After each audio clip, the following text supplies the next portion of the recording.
In the past couple years, I've sold millions of dollars worth of product with Amazon Online Arbitrage, and in this video, I'm going to show you everything you need to get started, what the business model looks like, how it works, how it compares to other Amazon business models, what tools you need, how to do product analysis, and how to find profitable products. So stick around through the whole thing. Let's get after it. If you're not familiar with how online arbitrage works, online arbitrage is the process of finding profitable products on big retail websites, think Kohl's.com, Target, Nike.com, etc., and flipping those products on Amazon. So finding a product for 10 that sells for 30 on Amazon, where when you sell it through Amazon, you make $8 profit after shipping and fees. So you make $18 back, basically. So, for example, prior to filming this video, I spent a couple $1,000s on products on a big sale that was going on a specific website in their clearance section, about $6,000 specifically. You obviously don't need that much to start, but I'm at scale at this point. I've sold over $4 million in revenue right around there.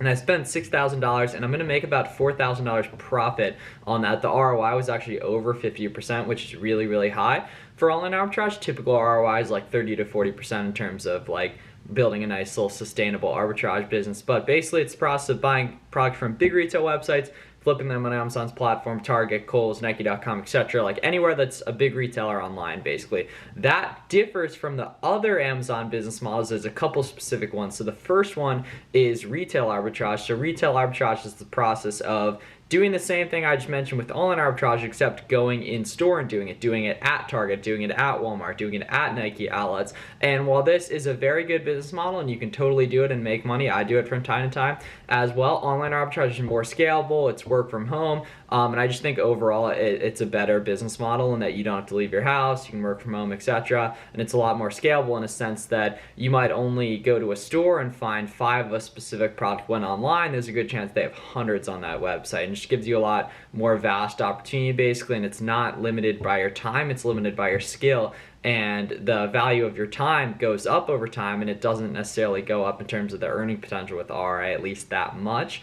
With retail arbitrage, with online arbitrage, as your skill grows, your network grows, your capital grows, you're able to buy more products in less time, and that it really compounds because you can get more and more of it in over time. So retail arbitrage is good, but I think online arbitrage is better in general. Another one is wholesale. So wholesale is pretty similar to online arbitrage in a sense that it can be work from home in a sense, but you're going to be buying products bulk from big brands and manufacturers. Now the problem with this is it takes a lot more capital to get started, and you're going to want to be cold calling, cold emailing, getting a lot of rejection.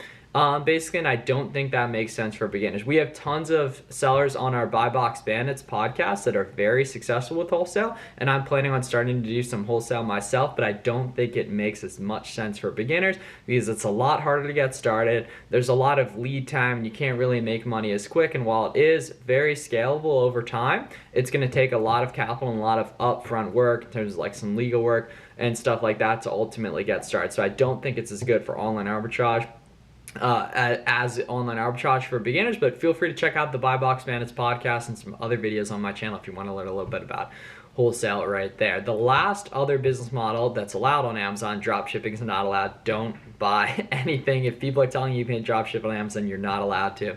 Basically, the other one is private label. Now, private label, rather than arbitrage and wholesale, where you're selling big name brand products people are already searching for, Nike, Lego, Neutrogena, with private label, you're actually going ahead and buying products from China, shipping them over in a container to the United States, selling them through Amazon's platform. Now, this does have more upside than the other models in terms of if you get really good at it, but it takes significantly more capital and it takes a long time to get like really going with it and everything. And then it's also is really risky because you might have a minimum order of $2,000 for one product and then that not end up working because you need to learn to create a listing on Amazon, run ads, and it's just overall a lot more complicated than selling big name brand products, especially when you're a beginner. So that's why I'm a huge fan of just partnering and using existing demand. These big companies have spent decades and tens of millions, hundreds of millions of dollars in advertising, building up the brand of Lego, building up the brand of Neutrogena, Method Body Wash, etc., and just sell those existing products on listings on Amazon that already exist, where there's other sellers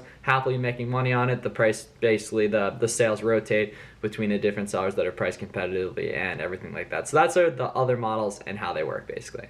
In terms of the products I like to sell through Amazon Online Arbitrage, the beauty of this business model is you can actually sell really anything, and that you're gonna have a storefront on Amazon. It's not like people are necessarily gonna be going through your storefront to buy different things from you. But when you guys look at an Amazon listing, you always see it sold by, typically a few other people, 20 people, 30 people, etc. On that, and those are other third-party Amazon sellers like us. Now, some of you guys might not know, but over 50% of products sold on Amazon actually come from third-party sellers. So that's pretty powerful, and it shows the hundreds of billions of dollars in revenue that are done annually by third-party sellers, and you only need a small percentage of that to make a six-figure profit income like I've been doing the past couple of years through online arbitrage. I actually made $80,000 profit in 1 month a few months ago in December when the holidays really pop off like that. So the best types of products are really just in-demand items. I'm going to show you guys how to find that. The beauty of Amazon, people buy all different types of stuff, and you as a seller can sell all different types of products. Like in the past year, I've sold soap, shoes, clothing, vitamins, beauty products, really tons of different stuff through Amazon's platform. You can build a really well-rounded store and carry lots of different product space, and it's pretty powerful with that. So let's jump into my screen and talk about the different tools you need and analyzing a product and how to find more products from there. We're here inside my screen on Amazon. We're going to take a look at what a winning product looks like, the analysis, what tools to use, and how to actually go ahead and find more winning products from here. Right. So as Amazon sellers, I mean, in my store right now, I have over 100 different products basically. So when you're an arbitrage seller, you're going to carry lots of different types of products, lots of different individual products basically right there. So like, for example, my first couple months, I had around like 20 to 50, and I was always adding new ones. Then I'm looking to get in the hundreds basis. So that's what's nice, that it lowers your risk and that you can carry tons of different stuff basically right here. So in terms of what tools to use, so I'd recommend starting with just two tools. What's nice, they're incredibly cheap, basically. So I'm actually a part of SellerAmp right here, which is a Chrome extension that's about $20 a month. And what SellerAmp does is it actually shows you how much money you're going to make on a specific product right here. So in terms of telling you, okay, does it sell? Can you sell it? And like at what price it sells, basically. Immediately right here, we can see on SellerAmp on my screen that this is an 8K BSR right here. So what is BSR? So BSR is otherwise known as sales rank. And sales rank basically tells you the demand of a product. So the lower the sales rank, the faster a product sells. So to keep it quick, basically, below 50,000 or 100,000 sales rank is pretty good. We can see this one sells 1,300 times per month, basically, right here. And we can see that there's about 25 other sellers on this. So you can assume you can rotate that across all the sellers that are priced competitively, which is probably going to be about half of these right here. But basically on SellerAmp, we can tell what a product sells for, and actually helps you find more products as well. The other one I'd recommend is having Keepa right here, which is Keepa, and that's similar to SellerAmp. It's about $20 a month, and what that does is it shows us what a product has sold for over time right here. So we can see this Foreman grill right here. We can see the price is headed down a little bit. The competition's headed up right here. And the price is right around $65 right now. The beautiful thing is this is actually a winning product because we can see that over on this website, it's actually here for $25 right, and it's on a good amount of sale, it looks like right here. And you always want to make sure it's the exact product you're looking to sell, basically. But we can plug in that $24.89 sale price on Amazon, and we can see that after shipping, fees, sales tax, everything like that, we would make $14 profit, and we make about a 56% ROI on that. So I have full tutorials on SellerAmp and Keepa on my channel, but just to keep it quick, basically, you mainly want to be focusing on Keepa, which shows you the price over time. So we can see over time, mainly looking at that buy box price, which is the pink line. We can see it goes up and down over time as price oscillations and demand happens. Like something like this is a good chance the rank gets a little bit lower during the spring and the summer when people are looking to grill outside more and everything like that. Or this is actually an indoor grill as well with that. But you guys get the idea. Like, so the sales rank tells the the sales rank tells the demand over time. And we can see as the sales rank changes, which is the green line on the Keepa chart, that's the demand going up and down. This bottom graph right here is really important as well. It actually goes ahead and tells you the competition and the offer count. So it makes sense when the competition was really low right here back in March, the price was up a lot right there. And now that the competition's trending up a little bit, the price has gone down. The nice thing is we're really profitable at a $25 buy cost right here. Might even be able to get this lower with like coupons or anything like that. You guys will see in my other product research videos that I do that a lot of the magic with this stuff is finding deals on clearance, using coupons and stuff like that to actually get your buy cost lower and pay less than your competition's paying. Like we can see down here that there are 24 other sellers and that they're all priced right around a similar price right here for the most part. So there's a good chance the people that are in this range of like 10% of the buy box price, which is right here. So this is the buy box is 64 right here. There's a good chance they're all getting sales. The beauty of this is if you're priced competitively and you're an FBA seller, which means you send your products to Amazon, Amazon's going to rotate those sales between you. Without getting into too much detail in a basic tutorial, if we go here on Keepa, data right here and then buy box stats, we can actually see all the different sellers that are getting the buy box here across the 30-day period. And we can see that's like 20 plus sellers basically that are all getting a share of the buy box, which means there's a good chance they're getting sales basically. So I have full tutorials on SellerAmp Keepa. You can check those out. You can get a free trial of SellerAmp as well, just on the SellerAmp website, selleramp.com right there. But this is an example of basically the breakdown that we can pay 25, right? We sell it for 64. And then after ship to Amazon, sales tax, Amazon fees, product cost, we're going to make $14 profit right here. And in order to find more products like this, we can actually remove a lot of the guesswork and head down here on SellerAmp.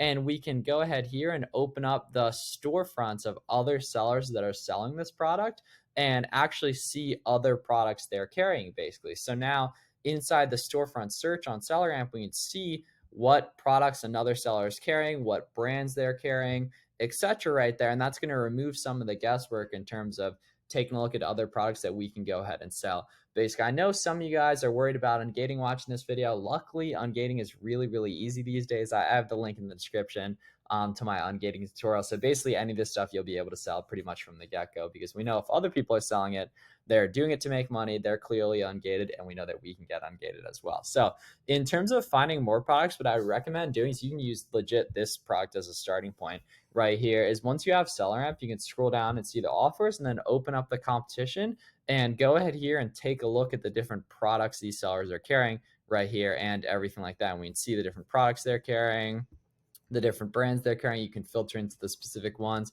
on here and actually go ahead. And what I like to do is I'll scroll through a seller's catalog basically and check out like the brands I like to carry and such, and go ahead here and take a look at the different products they're carrying, right? And then go ahead and see, okay, these headphones are a 10K rank, these are a 4K rank, these are 3K rank. So from a demand perspective, all of those make sense. And then what I do is basically just go ahead here and click Google, and then we can go ahead and try to find this product across the internet on big retail websites, basically, right there. So that's what's interesting is this product, this girl right here, was actually found by a virtual assistant of mine, which is basically a person that typically lives in a third world country and helps you out in terms of sourcing. You get a good virtual assistant for like $3 to $5 an hour, basically, that'll help you do product research and such. So one of my team members basically found this, sent it to me, and now I'm showing it to you as a winning product example. And then what you can do is we know that the people selling this, there's a good chance they're doing online arbitrage well. So via reverse sourcing storefront stock, and we're going to be able to find more products from there. So I have a ton of videos on that. But in terms of the basic tutorial right here, I'd recommend starting with what you know, right? So if you're really into makeup, really into sneakers, etc., just click around on Amazon a little bit. Try to find products that are being sold by more than 5 sellers. That's going to validate that that brand is not private label or like Amazon specifically like the only person selling it themselves. Like this product, we can see Amazon's carrying, but there's also clearly third-party sellers carrying it because we can see the competition has gone down, so we know it's selling. And then once you know that a brand is good, right, and you can also validate that a brand's good by just looking at what other sellers are selling that qualifies stuff pretty well, then you know it's something you want to pursue right there. Like for example, good place to start are like Nike, Under Armour, Adidas, clearly George Foreman right here, a bunch of toy brands and everything like that. So I hope this tutorial was helpful you. Get after it. The only way you're going to see results is if you go ahead and take massive action. I believe in you. Get after it. Make sure to subscribe, and I'll see you guys in the next one.